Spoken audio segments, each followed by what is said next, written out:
Hola, hola, ¿qué tal amigos? Mi nombre es Emilio Acosta, soy miembro de Venezuela Provincial y hoy tenemos el honor de entrevistar a Úrsula Camba, quien es licenciada en Historia por la Universidad Iberoamericana y maestra y doctora en Historia por el Colegio de México. También realizó una estancia postdoctoral en el Instituto de Investigaciones Históricas de la UNAM, que es la Universidad de México. Es autora de los libros Cara Cruz, Hernán Cortés, Persecución y Modorra, la Inquisición en la Nueva España, imaginarios ambiguos, realidades contradictorias, conductas, representaciones de los negros y mulatos no hispanos siglos XVI y XVII, entre otros. Y al día de hoy estaremos charlando sobre su última obra que tiene como nombre Ecos de Nueva España, los siglos perdidos en la historia de México. Casi 300 años de historia se asoman en este original y divertido libro, ilustrado que recupera los viajes, lugares, oficios, costumbres y personajes que configuraron el asombroso universo novohispano. Así que sin más, bienvenida por primera vez a Venezuela Provincial, Úrsula. Muchas gracias, Emilio, por la invitación. Me da mucho gusto estar aquí contigo hoy. El gusto y el placer es de nosotros. Y bueno, para empezar, llama la atención el título del libro, ¿no? Ecos de Nueva España, los siglos perdidos en la historia de México. Y es interesante esta afirmación porque no solo en México, sino en toda Hispanoamérica, el periodo virreinal es casi desconocido y oculto por la historiografía. Se pasa de la conquista a la independencia directamente, ¿no? ¿Cree usted que esta omisión es porque de conocer este periodo a fondo derrumbaría el mito o el relato de que fuimos sometidos por los españoles en la conquista y tuvimos que liberarnos en las independencias? Creo que tiene que ver, sí, con los proyectos políticos y de nación del siglo XIX. Y sí es muy importante resaltar que México, en particular, hay otras naciones hispanoamericanas, pero México en particular es una nación que se define como en defensa, en contraposición de tanto la rapiña de las grandes potencias como los deseos de invasión o de reconquista de España o de invasión, clara invasión de Estados Unidos, lo que se efectúa perdiendo la mitad del territorio, y la invasión francesa. Entonces no hay que perder de vista que el nacionalismo mexicano se construye en oposición, es decir, no es una cosa orgánica, natural, sino que se construye a partir de esas amenazas exteriores que atentan, digamos, con la soberanía nacional. Entonces, el discurso político de finales del XIX, pero más del siglo XX, que construye un proyecto de nación, deja efectivamente ese pasado relegado a un rincón porque es como pues la muñeca fea, ¿no? El pasado vergonzoso que pues nos ha traído oscurantismo y desgracia y nos ha relegado como al atraso. Esa es una cosa discursiva, efectivamente, eh, de los gobiernos, sobre todo posrevolucionarios, como de los 30 en adelante. Sí, pero es curioso porque es un caso que se repite en cada una de las historias hispanoamericanas. Pero entrando de lleno en su libro, en la primera parte del libro nos habla para llegar a Nueva España, ¿no? Y relata en 15 subtítulos lo que los españoles tuvieron que hacer cada vez que se embarcaron en una aventura de tal envergadura en pos de encontrar nuevas rutas comerciales, así como lo que enfrentaron en tierras desconocidas, ¿no es así? Sí, creo que eso es algo que la gente pierde de vista, no nada más españoles, o sea, viajan españoles, viajan mulatos, flamencos, italianos, negros, chinos, es decir, que es el término que se utiliza genéricamente para a los asiáticos que vienen de Filipinas. Y ambos océanos, el Pacífico y el Atlántico, se surcan con frecuencia en digamos, circunstancias muy adversas. O sea, la gente no se imagina lo que sucede en un barco, cómo está conformado, la falta de agua, la comida muy salada para que se conserve, entonces te da más sed, no hay cuartos, no hay baños, no hay casino. Entonces, es como, esa primera parte me gusta porque es como meterlos de lleno, así es como súbanse al barco, vamos a hacer el viaje nosotros, para que vean, ¿no? Lo que era. Y esa es la intención y creo que se ha logrado porque Es curioso, la gente, una de las partes que más les gusta del libro es esa, la de los barcos. Supongo que es porque justamente es algo que nunca nos enseñaron y pues que no te imaginas cuando eres niño. Pues yo me decían, la vuelta al mundo a Magallanes, pues me imaginaba que Magallanes se había subido a un barco y pues le había dado la vuelta al mundo. ¿Qué más? Ujú. Nunca nos dijeron, no, pues mira que en el camino se les amotina una nave y se regresa otra naufraga, otro no sé qué, se los comen los indios, otros se ahogan, otros se mueren de hambre, otros de escorbuto. Ajá, realmente es una proeza. Eran proezas esas, o sea, aparte de la ideología que uno pueda tener, o sea, hay que reconocer que hay, pues sí, un temple como para ir más allá a lo desconocido, que es, a mí me parece, pues sí, muy como portentoso, muy llamativo. Sí, totalmente de acuerdo con usted. Es una labor titánica la que hicieron en este complejo momento del descubrimiento, por llamarlo de alguna manera, ¿no? En la segunda parte del libro habla de los moradores de este dilatado reino, ¿no? Y se adentra en el complejo modo de vida de los habitantes de lo que fue el virreinato de la Nueva España, ¿no? Desgranó la interacción entre indígenas, españoles, mujeres, religiosos y religiosas, también de la burocracia, incluidos en los asuntos de palacio. Y uno de los pasajes incluidos en el libro, usted relata que este tiempo solo vivieron 28 virreinas, de las cuales pocas lograron consolidar grandes familias y otras decayeron estrepitosamente el olvido, ¿no? Asimismo, también destaca que los actos históricos en los que participaban mujeres son muy pocos y busca enaltecer a los representantes del género femenino que participaron al lado de hombres poderosos destinados a gobernar. Incluso se pregunta qué hacían las mujeres en los conventos y si habían prostitutas, etcétera, ¿no? Sí, bueno, en los conventos no había prostitutas había en otros lados. Claro. No, porque si no la gente va a pensar, ¿cómo prostitutas en el convento? Sí, efectivamente hay una interacción muy interesante entre todos los sectores sociales de Nueva España.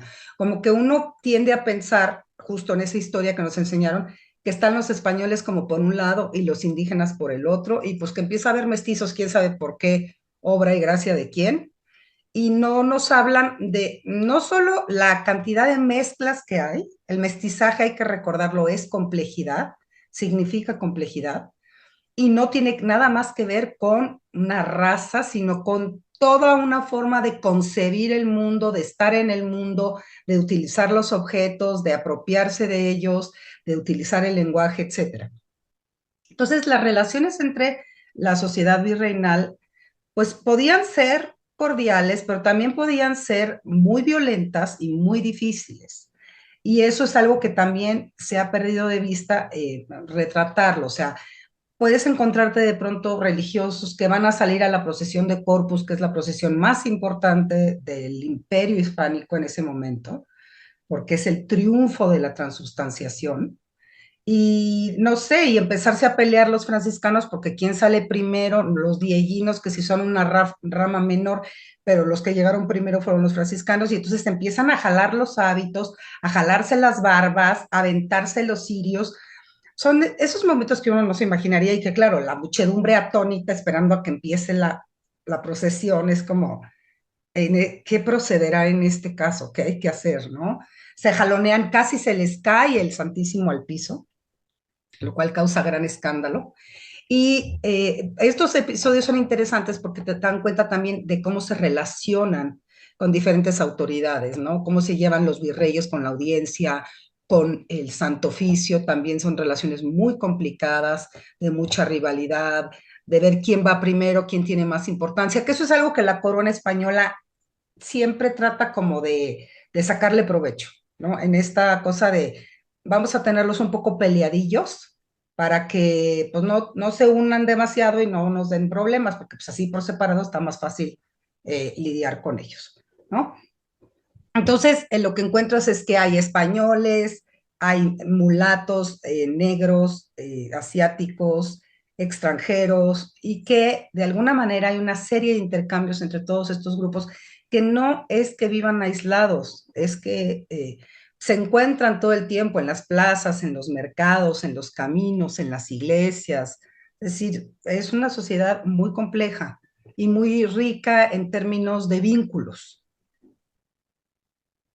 Abordando ahora lo que habla de de la llegada de las órdenes religiosas, también dice en el libro lo que significó aprender las lenguas para poder llevar a cabo su labor evangelizadora junto con el nativo, ¿no? Y cómo recibieron también el apoyo de los mismos indígenas en este proceso.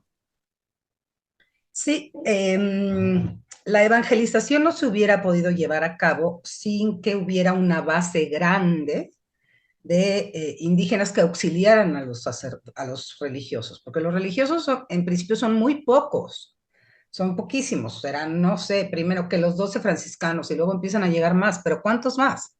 Y la población aquí es de millones, a pesar de que la población cae demográficamente de una forma dramática por las epidemias, pues siguen siendo numéricamente más importantes que españoles y que afrodescendientes. Entonces, es evidente que los españoles se tienen que aliar con las élites locales, con los caciques indígenas y entre esos niños que empiezan a criar en los conventos, hacerse, digamos, de una fuerza evangelizadora que los pueda ayudar. Aunque no se pueden ordenar sacerdotes, sí pueden auxiliar en el ministerio, digamos, adoctrinando, acompañando al fraile, dando pláticas, etcétera. Entonces, eso es muy importante porque sin eso no se hubiera podido lograr la evangelización simplemente por términos de números, porque eran miles y miles y miles.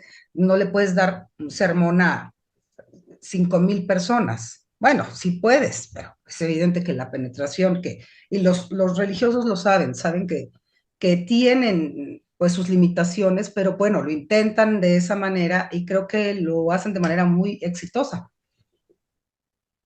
Sí, retomando un poco la pregunta, el papel de la mujer es muy importante en el virreinato de la Nueva España, ¿no? Como bien señalé, vivieron 28 virreinas y también de la vida de las mujeres en los conventos, que es muy importante, ¿no? Además de también el otro lado oscuro que es la prostitución. ¿Nos puede hablar un poco de la importancia de la mujer en el virreinato de la Nueva España? Sí, mira, es interesante porque la mujer está supeditada siempre al hombre, ¿no? Está supeditada al papá, al hermano, incluso a los hijos en caso de, no sé, de no estar el padre, lo que sea. Pero hay ciertos ámbitos en los que se pueden desarrollar con bastante libertad, que son, por ejemplo, los conventos. Para mujeres de cierto estatus social, digamos que lo único posible es el matrimonio o el convento. Para las de cierto estatuto social. Hay otras, ¿no? Negras, mulatas, mestizas, que realmente o no les interesa o no pueden porque necesitan llevar una dote al convento para ingresar, un dinero, digamos, que se desempeñan fuera del convento. Pero el convento es un espacio privilegiado en el sentido de que te permite conocer cómo se vinculan las mujeres en reclusión, que el convento es un lugar al que ingresa la novicia cuando profesa monja, nunca más vuelve a salir. Se queda ahí ni enferma, ni si su familiar se muere, ni hay que recordarle esto a la gente porque de pronto se les olvida que era clausura, reclusión total. Podían visitarlas, sí, pero ellas no podían salir, no podían ni siquiera salir a la azotea a ver las profesiones. Es como, entras al convento, te olvidas para siempre del mundo porque tu vida está dedicada a Dios, por eso se les llama las esposas de Cristo. Entonces, es interesante porque dentro del mismo convento encuentras también muchas diferencias sociales. Es decir, no todos los conventos son iguales, los hay, las capuchinas, no las que andan descalzas, que son, sí, un voto de pobreza mucho más rígido. Están los grandes conventos, como el de la Inmaculada Concepción eh, y el de Jesús María, que reciben a hijas de la nobleza, ¿no? Novohispana, que van acompañadas de sus baúles, sus cuadros, sus perros, sus gatos, sus vestidos, sus joyas, la esclava, la niña huérfana que le hace compañía o la hermanita menor que, pues, ¿no? Y ahí las tienen como compañías. Entonces son centros de sociabilidad femenina muy interesantes donde encuentras que, por ejemplo, hay mujeres que saben leer y escribir o que saben solo escribir porque llevan las cuentas del convento y tienen diferentes roles dentro del convento, ¿no? Las que se dedican a la huerta, a la cocina, la tornera, que es la que recibe y saca los productos, la abadesa. Y teóricamente tienen un sistema de autogestión donde ellas mismas pueden elegir a su superiora. Lo que encontramos son pleitos donde el obispo incide para favorecer a alguien, no sé, que le pidió y tal, y cómo las monjas se enfrentan, escriben al rey, o sea, son muy aguerridas, no son así, estás así de, ay, me pusieron en una celdita y ya, nunca más hice nada, no, tienen un peso y los conventos son muy importantes en las ciudades porque son un símbolo de prestigio. O sea, mientras más conventos tenga una ciudad, más rico, porque son carísimos pues, mantenerlos, obviamente. Si es que las mujeres no Sí, trabajan, hombre, hacen unos dulcecitos, pero perdona que le sí. interrumpe. De hecho, uno de los conventos más importantes de Venezuela, en Caracas, fue fundado por monjas descalzas en Caracas, provenientes de México, justamente. Ah, qué interesante, exacto, eso sí hacía. De repente salían algunas de las monjas en procesión, obviamente custodiadas y tal, para fundar otro convento. Sí, muy bien. Acá también lo hubo, por ejemplo, unas que vinieron de Sevilla. Y lo que es interesante es eso, que si tú llegas a una ciudad y cuentas cuántos conventos tiene, por ejemplo, Ciudad de México, Puebla, Morelia, Querétaro, pues te das cuenta y dices, ah, aquí había dinero y aquí había pujanza, porque un convento es un símbolo de eso, de prestigio y de riqueza. Y las Hablando, prostitutas, sí. lo que encuentras, perdón, Emilio, de las prostitutas es que es un oficio mayoritariamente de españolas. Las indígenas no se dedican a la prostitución. Te encuentras por ahí algunas mulatas, pero es un oficio mayoritariamente de españolas, de mujeres que pues han caído en la desgracia porque enviudaron, porque no tienen ningún familiar con el que vivir, porque no pueden trabajar, porque pues es indigno trabajar y entonces lo único que les queda es pues eso, la venta de su cuerpo. Sí, bueno, la profesión más antigua del mundo, ¿no? Hablando de dinero y de todas estas cuestiones, en la tercera parte del libro habla también de los hábitos, las vivencias y los rituales de lo cotidiano, de lo cotidiano.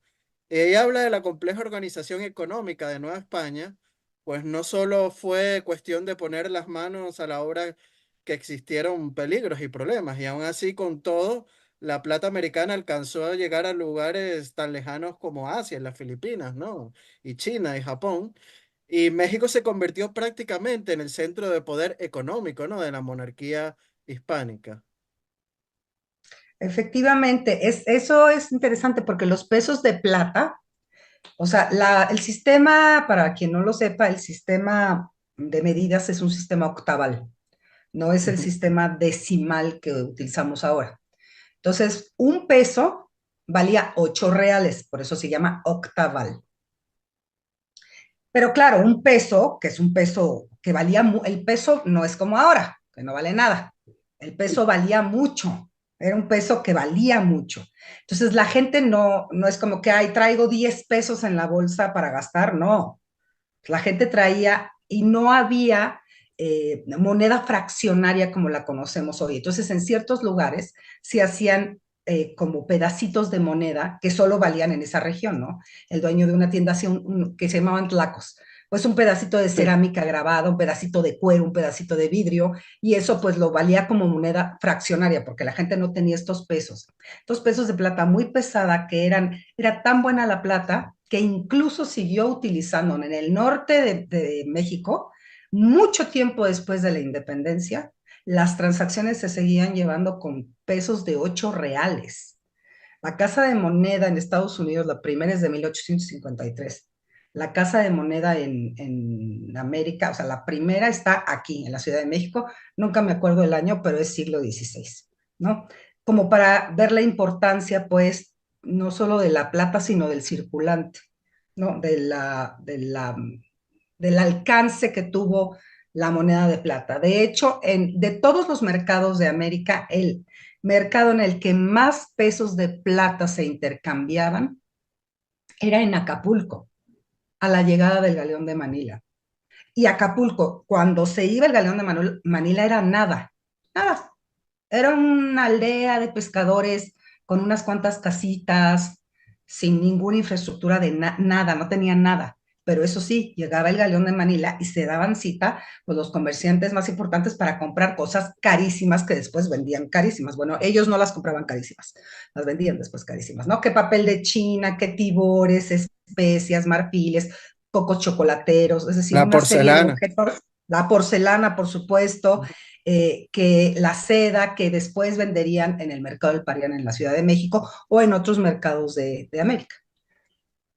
Sí, en efecto, ¿no? O sea, hacía esa feria en Acapulco que después muchos mercaderes conectaban hasta Veracruz y de ahí se juntaba con la flota de Indias por La Habana hasta llegar a los puertos de Sevilla. Se habla de la primera globalización, ¿no? Así es, efectivamente es la primera vez que por lo menos cuatro continentes, América, Asia, Europa y África, están conectados y que eso cambia pues la fisonomía del mundo para siempre, para bien y para mal, cultural, económica, geográfica, social, religiosa, para siempre. Así es, hablando un poco también del tema cultural que se toca en el libro, algo que siempre saca a colación mi cortertulio, el historiador sevillano Antonio Moreno Ruiz, es que el género del flamenco andaluz pues tiene sus raíces en América y se nutrirá de ritmos como tangos, habaneras, jarabes o el fandango, que están localizados especialmente entre el Caribe y México, ¿no? Sé que usted ha estudiado mucho este tema cultural de la música en la Nueva España y ¿qué opina al respecto de los orígenes del flamenco, estos orígenes americanos? Pues la verdad es que no he estudiado mucho la música ni sus orígenes en América, así que la verdad es que no podría Mm. contestarte porque de flamenco sé muy poco, me gusta mucho, pero sé muy poco. Pero imagino que como muchos otros ritmos está nutrido pues inevitablemente de una serie de influencias, porque pues Sevilla era la puerta de América. Entonces, pues todo lo que llegaba forzosamente debía nutrir no nada más la gastronomía, el vestido y todo, sino también la música. Pero eso es una, digamos, una suposición mía. Sí, bueno, pensé que como también tocaba estos temas culturales, tenía algún conocimiento. ¿Qué Ujú. casos de todos estos, digamos, personas que revelan el libro, habla de gentes de todas partes del mundo, flamencos, chinos, como bien señaló anteriormente, ¿no? Indígenas, mulatos, etcétera? Quisiera resaltar y dar importancia y traerlo a colación aquí para nuestro público. Eh, yo creo que uno de los casos más dramáticos que persiguió la Inquisición en Nueva España fue el de William Lamport o Guillem de Lampart, que era un irlandés guapo, joven, muy inteligente, no se sabe bien a bien qué traía entre manos, si era un espía de alguien, si era un enviado de... Como hay documentos que van apareciendo, se van reformulando las interpretaciones.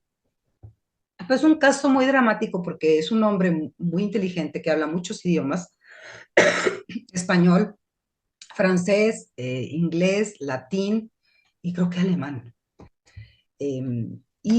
Pues empieza a decir una cantidad de pues insensateces a ojos del Santo Oficio, y entonces lo meten preso y dura muchos años preso, muchos. Eh, y es testigo de uno de los grandes procesos contra los judíos de la Ciudad de México, que es la Complicidad Grande. Se enfrenta a los inquisidores, los insulta, les dice que son unos buenos para nada, unos ignorantes, les pone apodos, todos los inquisidores furiosos. El tipo le van juntando cargos y logra escaparse. Un buen día logra escaparse, consigue ayuda de un sastre, pero pues sabe tanto de los inquisidores que los inquisidores van y pegan papeles y pregonan edictos para que el que lo tenga lo regrese, porque si no se van a ir contra él. Finalmente, quien lo había ayudado lo delata y lo entrega y pasa otros 7, 8 años en la cárcel donde ya decididamente pierde la razón. y es un tema muy dramático porque finalmente lo condenan a la hoguera por hereje, apóstata, porque no se arrepiente nunca. Y cuando sale ya a recibir su condena, pues sale completamente loco, no sé, atusándose los bigotes con una cruz, hablándole al cielo, o sea, hablando solo, porque había hecho una proclama contra el gobierno español, diciendo que cómo era posible que hubiera aquí esclavos y que todos debían de ser iguales. O sea, un discurso que parece muy avanzado para su época, estamos hablando del siglo XVII. Pero lo que es interesante es que en él, digamos, se encarna como el aparato inquisitorial, es decir, la Inquisición aquí funcionaba muy medianamente, una Inquisición muy, pues muy, digamos, hispanoamericana, vamos a decir, ¿no? Muy continental. Entonces, la Inquisición se conoce por estos grandes casos que son muy trágicos, muy dramáticos, cuando la función era muy medianita, o sea, era como, bueno, vamos a medio cumplir porque pues no hay otra cosa que hacer y a ver si cobramos el sueldo y tal. Eh, y este es un caso muy aparatoso como el de los Carvajal y el de la complicidad grande. Son como los tres grandes así casos enormes de la Inquisición. Son muy interesantes, revelan una especie, pues sí, una concreción, digamos, de las persecuciones eh, religiosas y políticas, que lo que buscan es mantener la ortodoxia, o sea, hay que regresar a explicarle a la gente que el imperio es un imperio confesional, es decir, no puedes separar imperio de religión, es una cosa que va unida, porque es la razón de ser del imperio, es lo que mueve desde un principio a Fernando de Aragón. Cuando se agarra de la Inquisición y le dice al Papa, tú me vas a dejar a mí manejar a la Inquisición, yo la voy a manejar, no tú. Y el Papa le dice, ok, va, y se convierte en una herramienta del Estado. Entonces eso es importante también porque es una herramienta, el tribunal, el Santo Oficio, es una herramienta estatal, no es una herramienta del papado. Y entonces va a cubrir los intereses siempre, pues, de la monarquía, con sus faltas, sus este, irregularidades, etcétera. Y bueno, de hecho, el rey, el monarca de España, el rey de España era el que nombraba hasta los obispos en el continente americano. Pero qué bueno que sacas a colación en este caso de William Lamport, porque se dice que él inspiró al célebre personaje El Zorro, y sabemos que ha sido asesora de guión para series televisivas, y es de resaltar que la nueva serie del Zorro que está en Netflix, pues tú la has asesorado históricamente. Háblanos un poco de esta experiencia y dime si quedaste satisfecha con el resultado de la serie. Mira, yo en El Zorro asesoré una primera parte, en los primeros capítulos. La verdad, no veo las series que asesoro porque luego me da angustia que no me hagan caso. Entonces ya me ha pasado que asesoro una serie y entonces veo la escena y digo, pero les dije que eso no lo podían poner porque no. El asunto con las series históricas, Emilio, es que la gente primero cree que es un documental. No es un documental es un documental. Aquí está el documento donde dice que quién sabe qué, que Cristóbal Colón salió. Una serie es un programa que está inspirado en hechos históricos, pero que no busca dar verdad, busca entretener. Eso es súper importante que la gente lo recuerde porque después se sienten muy defraudados, ¿no? El zorro, como muchos otros personajes, es un personaje, pues es una leyenda, ¿no? Que se nutre a lo mejor de diferentes personajes que tienen más que ver con estos justicieros que hubo en el norte cuando la invasión norteamericana, ¿no? Más que con Guillén de Lampart. Eh, y lo que es interesante de las series históricas, o lo que a mí me gusta es, cuando a mí me dan un guión, leerlo y decir esto, haz de cuenta que estás oyendo platicar a alguien ahorita ahí en el Parque El Buen Retiro. No, necesitas meter palabras, necesitas meter expresiones para que la gente las entienda, pero sepa que no es este tiempo, que es otro tiempo, ¿no? El que se está planteando. Ahora, el caso particular de Zorro es un superhéroe. Entonces, es un Batman hispanizado, digamos, ¿no? O un Superman hispanizado. No, bueno, de Entonces, hecho, se dice que Batman viene, o sus orígenes son inspirados por el Zorro. exacto, exacto. Pero lo que es interesante es que es como, es un héroe muy digno, ¿no? Dignifica mucho como esta lucha de los pueblos hispanoamericanos donde mucha gente se puede identificar más con el zorro que con Batman o con Superman. Pero eso tiene que ver también con la construcción ficticia del personaje y no tanto con los elementos históricos. A mí el equipo me parecía muy bueno, el equipo me parecían simpaticísimos, me parecían muy divertidos, pero no lo he visto, así como no he visto La cabeza de Joaquín Murrieta. Mm. Bueno, vi un capítulo, pero no prefiero no verlo, porque me Yo vi, angustia, no porque esté mal hecho, sino porque a mí me angustia, a mí. no, la entiendo perfectamente. Yo vi la serie y entretiene, ¿no? Pero a veces como que no estás muy de acuerdo con lo que ves, pero es como usted dice, ¿no? Hay que tomarlo como lo que es, como una ficción, ¿no?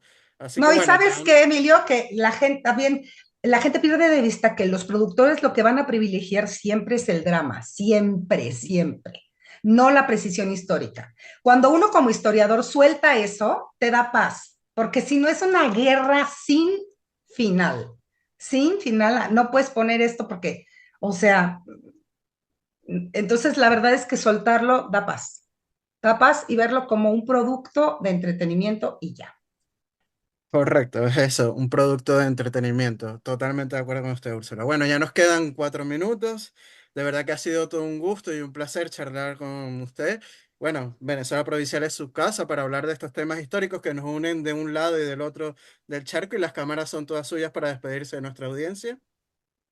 Muchas gracias, me da mucho gusto. Bueno, compren el libro, si no lo han leído, está en audiolibro también, narrado por mí, está en ebook y el de Persecución y Modorra también lo pueden adquirir porque es muy divertido, es una inquisición tropical, como digo yo. Te agradezco mucho los micrófonos, Emilio, y quedo a tus órdenes. Es bueno, y lo pueden conseguir a nivel mundial sus libros en la plataforma de Amazon. Así que ha sido todo un gustazo. Si les gustó este vídeo, darle me gusta y compartirlo para así llegar a más público. Recordarles que nuestros artículos de investigación histórica pueden conseguirlos en nuestros perfiles y redes sociales como lo son Instagram y Facebook. Aprovechamos, Úrsula, para mandarles un fuerte saludo y abrazo a nuestros mecenas y patrocinantes como lo son Gabriel Arrieta, Ángel Suárez, Juan Cristóbal García, Romel Sam, Daniel Sierra, Domingo González, Miguel Curvelo, Mario Pérez y África del Valle. Si quieren ser mecenas y patrocinantes de nuestro proyecto de divulgación histórica, pueden hacerlo a través del Patreon de Venezuela Provincial. Así que bueno, ha sido todo un gustazo tenerte el día de hoy, Úrsula, y te mando un fuerte abrazo hasta México lindo y querido. Igualmente, muchas gracias, Emilio. Un abrazo a todos por allá. Adiós, chao, chao.